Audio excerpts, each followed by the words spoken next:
So let's get started. Absolute honor to be, moderating this panel. Actually, it's not even a panel, but a Hall of Fame.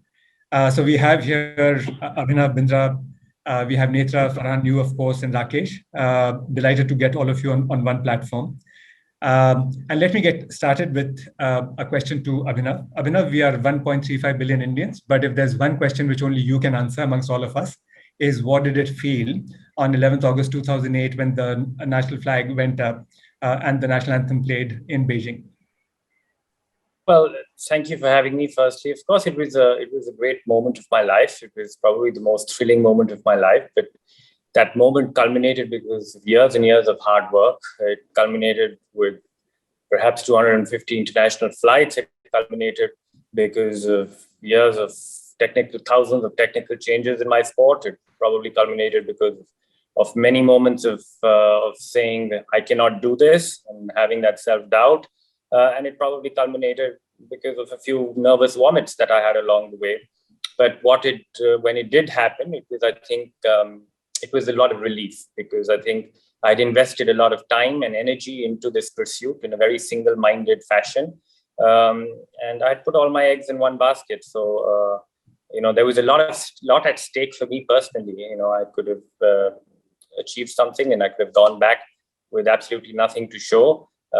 But it was great relief, and of course a great thrill, probably the greatest thrill of my life. Probably nothing will be able to match that in the remaining part of my life.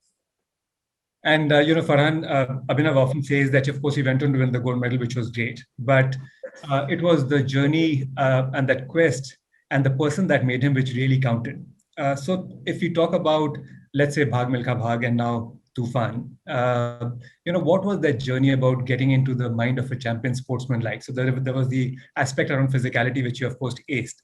But what was the journey like in terms of getting into the mind of an elite athlete or a champion sportsman?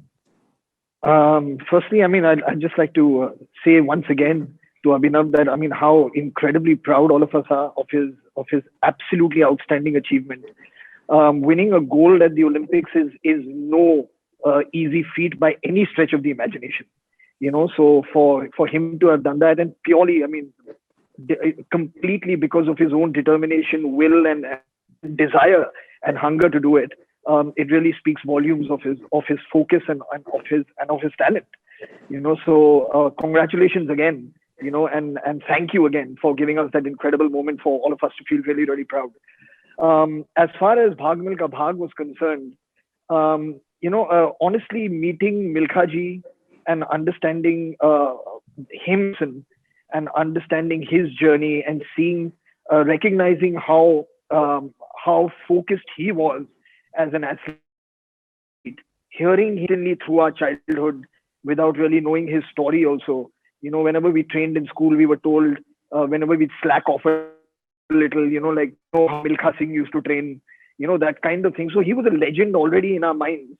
And Nethra, your journey has been very inspiring as well. Obviously you've started off very young, way back, you're just 23, but in 2014, you were already representing the country in the Asian Games. First woman to qualify for the Olympics, and that to a direct qualification, not coming through quotas in sailing. What has that journey been? You often talk about the whole mental toughness aspect and the fact that you work with a psychologist very closely, which brought in a certain consistency, which helped you deliver the performance that you did. What has that journey been like? And if there was one aspect which you had to highlight, which separates, let's say, the champions from the all Sorayans, what would that be? Bindra was saying earlier, but I tried to qualify already in 2016, and I realized how much you kind of put on yourself to want to achieve something when you have so much work and time put into something. And all of that stress I couldn't deal with in 2016, and so I didn't qualify. And so, yeah, that's when I started working with a psychologist and learning to perform under stress and focus when I needed to. And yeah, it's made a huge difference in my racing. And Yeah, we're extremely excited to go to the games. We leave on Monday, so it's getting close. And yeah. And Rakesh, I mean, your love for sport, I know well. We played a lot many years ago, but also your prowess as a water polo player, we all know about. Made Bhag Milka Bhag, which was absolutely an enormous film. Now Tufan. The role of cinema is as much to inspire and to educate as to entertain. How do you think did Bhag Milka Bhag inspire India as a sporting nation? And what do you think will Tufan do? I mean, do you think that will further consolidate that momentum that let's say Bhag Milka Bhag generated? Is first you have to compete with yourself. That aspect was very important for me, and that's what was the single-mindedness with which I entered the story, because I felt he had an incredible journey, and uh, and that's what we used to share in our chats. Going forward to Tufan, yes, it is a coincidence that Bhag Milka Bhag and Tufan have a common link, that is sports. So while one was athletics, the other is, boxing. And I knew very little about boxing. I really did not understand the psychology of a boxer. With athletics, it was relatively easier for Farhan to, step into Milkha sir's big shoes. He tried to fit into it because he's been an athlete from school level. And, running also comes to you naturally. That's it. Boxing is another ball game altogether. It's another discipline. It requires technique.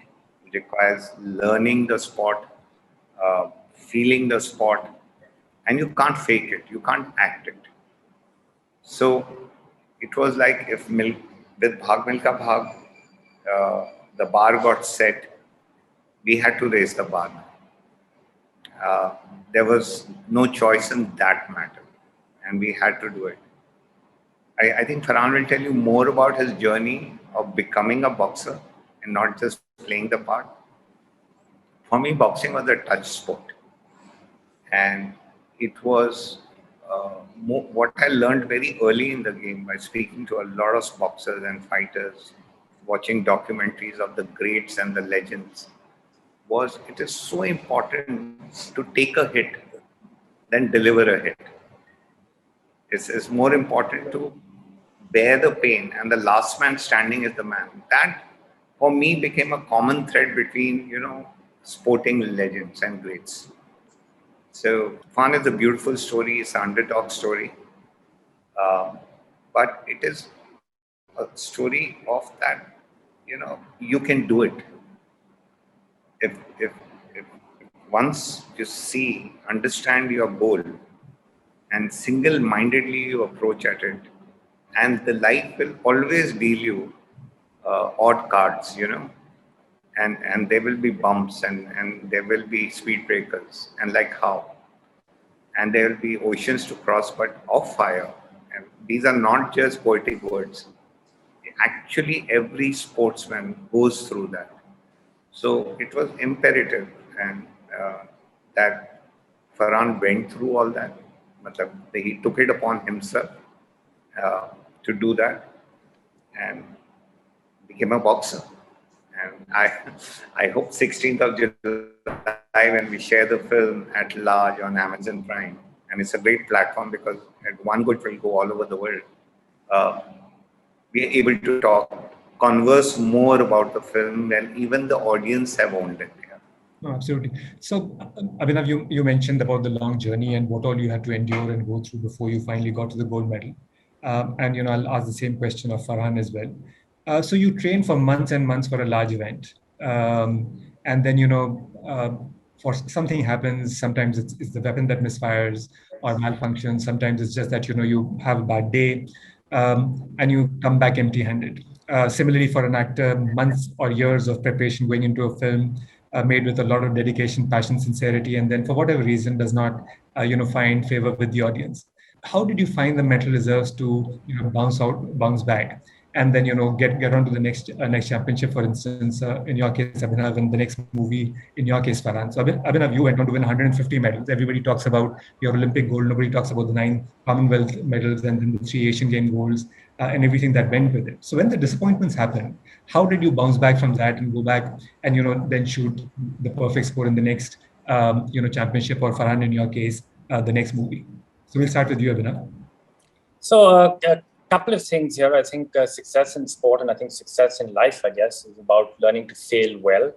I think it's about learning to let go of the unwanted baggage that failure brings, and learning from experiences. And I think that's what I tried to do throughout most parts of my career. I certainly failed more times than I succeeded. We were talking about self-belief a few moments ago, and I was in a sport which was a lonely kind of a pursuit. But I had a constant companion in my whole journey, and my constant companion was self-doubt. So that was always something that I had to endure. I was never able to get over it. I just had to learn how to coexist with it.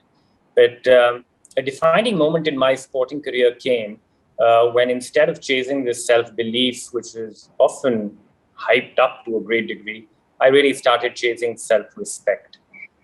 And that self-respect came from putting in my best every single day. The Olympics came once in 4 years, but for me, it was every day. I had to wake up every morning with a great amount of energy and determination, and I had to be better than what I was yesterday. When I boarded my flight to Beijing, for example, I looked myself into the mirror and asked myself the question that, have I done everything humanly possible to prepare for these Olympic Games? And have I given it my best shot to be the best that I can be? And the answer was yes. And even before I shot the first shot at that Olympic competition in Beijing that summer, I was already a winner. I was a winner in my own eyes. And that, I think, was the most important thing. And this whole journey of chasing self-respect also allowed me to get over these disappointments. It also allowed me to get over all the failure that accompanied me throughout my career. It, of course, also meant that you also had to create an environment around you, which was a positive one. I was very fortunate to have been able to practice my sport in a psychologically safe environment. My coaches, my parents loved me for who I was. They did not love me more just because I had a gold medal in my pocket. So that allowed me to get out of my comfort zone every single day. Because when you get out of your comfort zone, you're also going to fall down, and you do need somebody to hold you and help you along the way. And there I was very fortunate to have family and supportive coaches who always helped me. And whenever I felt hopeless, and that was on several occasions, they always continued to see a lot of hope in me. So these are a few elements on how I overcame disappointments. But I think the defining thing was always chasing self-respect. And if you are chasing self-respect, there's never going to be an option of giving up. So it was all about waking up every morning and trying to be the best that you can be. That's beautifully said. And Farhan, in your own case, I mean, you obviously are the Kapil Dev of the industry, the most versatile artist we have in the Hindi film industry. Singer, director, actor. But I'm sure that you've had your moments of disappointment, films which may not have quite turned out the way you would want them to. What brought you back? What made you wake up next morning just as energized, passionate, and full of aspiration?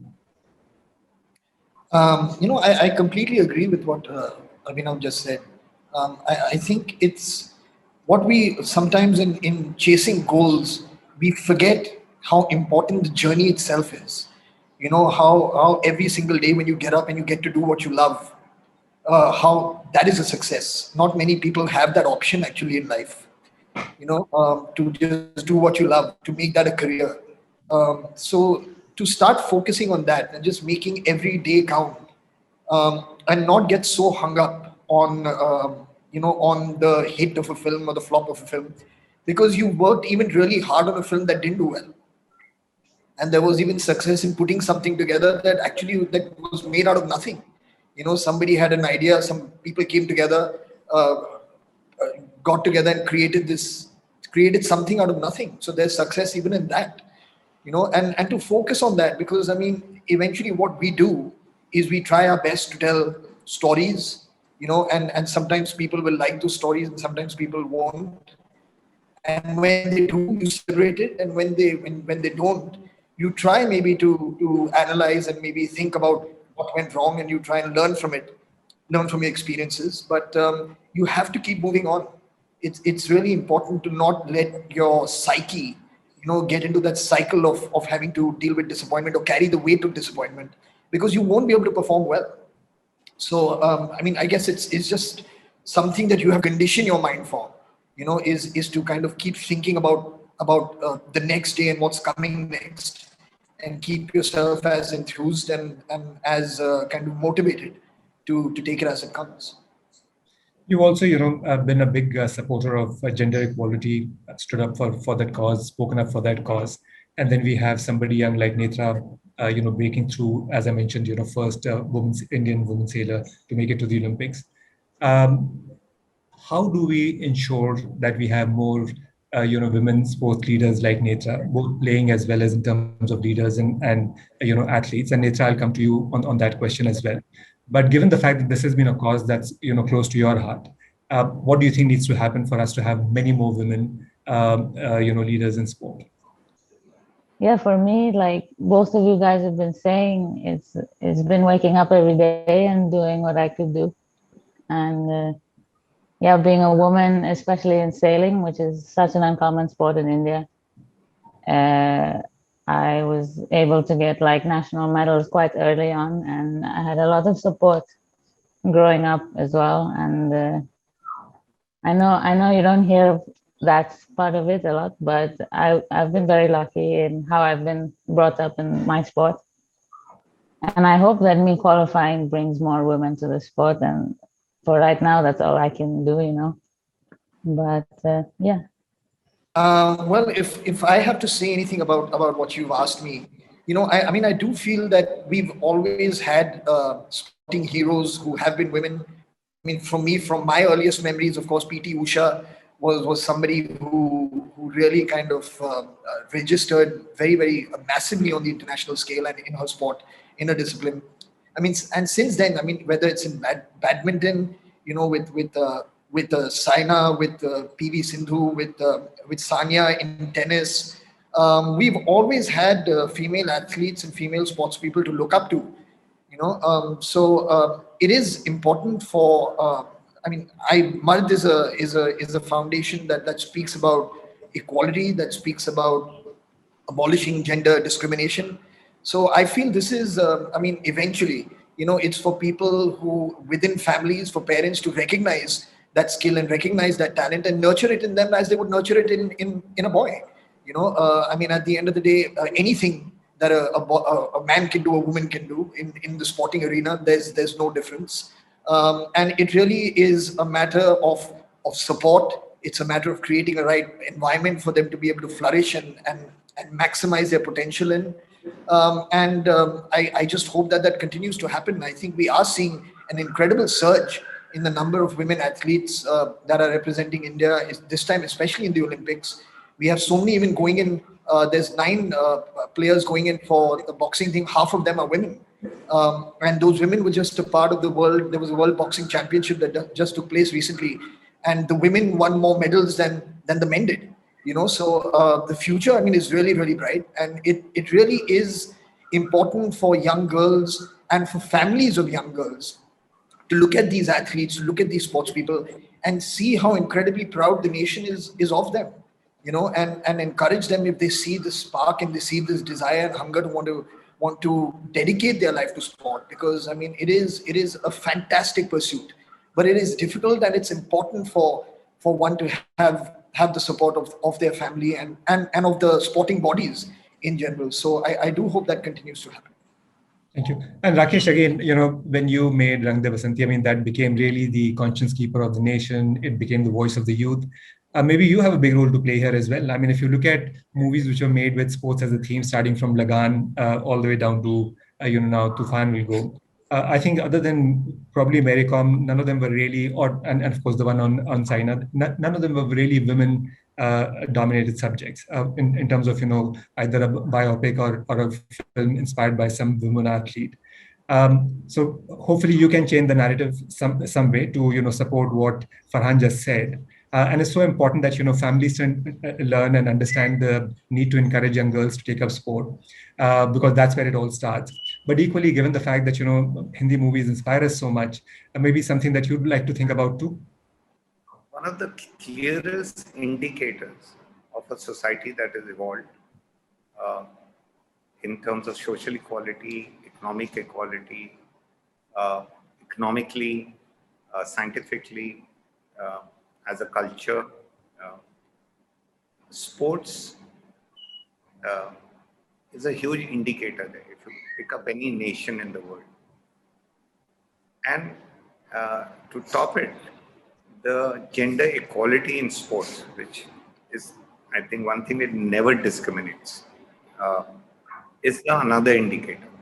So if you see women athletes from Germany, from the US, uh, now from China, Japan, always, they and from all over the world, from the UK, these are countries which have gone through their ups and downs in the recent history, and they have bounced back. They have seen the worst in the First and the Second World War, but they kept the torch of the Olympics and sports always lit. They focused a lot on sports facilities, on sports medicines, on simply put, investing more in sports. Because very early in the day, they understood how important the connection is of a developing nation. So the Beijing Olympics, if you really ask me, was the turning point for China as a spotlight on them in the world, not just politically but economically also. And the declaration of that came through sports. So that is has to be understood very, very clearly. Countries pitch to hold the Olympics. They fight for it with tooth and nail, with the last drop of blood, because they know what, when you host a huge, uh, when Japan was coming around, it was the Asian Games and the Olympics, which they showcase, and this happens with all nations. This has been the pattern, and we need to recognize that what is the importance of sports is not just watching something and getting entertained. It is not like the old Roman gladiator sport. It has a lot more meaning to it. It builds leaders, it builds great citizens, it builds people with character. What Abhinav was saying, to chase your own self-doubts, it teaches you how to look yourself in the mirror, and be a better person the next morning when you get up, and be better than the person who slept last night. So for me, sports is a huge indicator, and women in sports is an absolute necessity in terms of encouraging that. I'm not saying it's not being encouraged, but whatever we do will be less, especially for the subcontinent and South Asia. I think it's really important. And that's why, Nethra, you are a complete hero for us. Like, I can't tell you how proud it makes us when, not taking away from the male heroes in the sporting arena, but it makes us so proud. And given an opportunity in life, and obviously destiny, and when the dots get connected, it will be an honor to bring and tell a story about a female athlete, a female sportsman. I think a very good point you made, Rakesh, that if you look at the role of sport, it's not just to entertain. The fact of the matter is that if you look at every great nation in the world, it also happens to be a sporting superpower, without exception. And we are still to get there. And which brings me to the question, and Rakesh, you touched upon some of them, and so did you, Farhan. But Abhinav, which brings me to the question of the role of education in sport, and how far can that go in first and foremost ensuring that there are equal opportunities for all, no discrimination, that whole pursuit and dedication to excellence, and then of course the role of sport in terms of nation building or building the character of the nation. So how do you, Abhinav, see and given that fact that, the Abhinav Bindra Foundation Trust itself has done so much with regard to that, how do you see education playing a role in all of this? I think a couple of factors here again. I think number one, the real power of sport really lies in not winning sporting competitions, but the real power of sport is how it unites people. How sport is blind to race, how sport is blind to what your bank balance is, how sport is blind to religion, and what sport can really do to communities. Sport teaches you how to win, but more importantly, it teaches you how to lose. It teaches you to have integrity, it teaches you to have honesty, it teaches you the need to follow rules. It teaches you the need to have a goal. And these are elements which are, I think, incredibly important in nation building, specifically in India, because, we are a very, very young society. Several young people, I think majority of our population under the age of 30. And while all of them will not get to the Olympics or will not even end up competing, we do need to find a way for them to just experience sport, just for the sheer joy of playing sport. And there is no better way than, combining education with sport. And while we'd like everybody to experience sport even on the play field and become healthy individuals and have these learnings from actually experiencing sport, you can also experience it through case studies in education, bringing all these values to the people who will not play sport. And that is going to always be a very large number. I think from a sports development point of view, in terms of, the elite level sporting performance, I think governance is something which is critically important for the further development of sport in India. And that's where we need more individuals who are thorough professionals and are educated in the whole area of high performance education of sport, to come into our sporting bodies, which some of our panelists alluded to earlier on, and to make the day-to-day running of sport much more efficient. Sporting success is all about doing the day-to-day right. It's all about doing the boring and the mundane well. And that's where I think quality education for the development of governance in sport is critically important. And the third and the last aspect I'd like to talk about is also the athletes. We all become single-minded, and I know we talked about it. I was somebody who is completely bloody-minded. Yes, I did achieve my goal, but did I achieve my true potential in sport? Definitely not, because I had put all my eggs in one basket. I was fortunate enough to have an education, but we also now need to look at athletes who will start competing for India. We have several programs running. We have many young athletes now taking to sport in India. But when you have many young athletes taking to sport in India, you will also have many more athletes failing in sport, because that is the very nature of sport. And that's where we need to promote the whole area of dual career. And that's where an education for our athletes is critically important.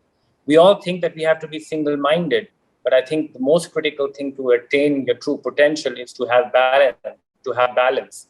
I think my most successful moments in my sporting career came when I did have that balance, and that was when I was a student athlete, because I was studying and I had only a certain amount of time to practice my sport, and that is when I performed the most. So while yes, single-mindedness is great for achieving goals, it is not really the method to achieve your true potential. And that's where education is something very critically important. Sporting careers also end, and they end quite abruptly.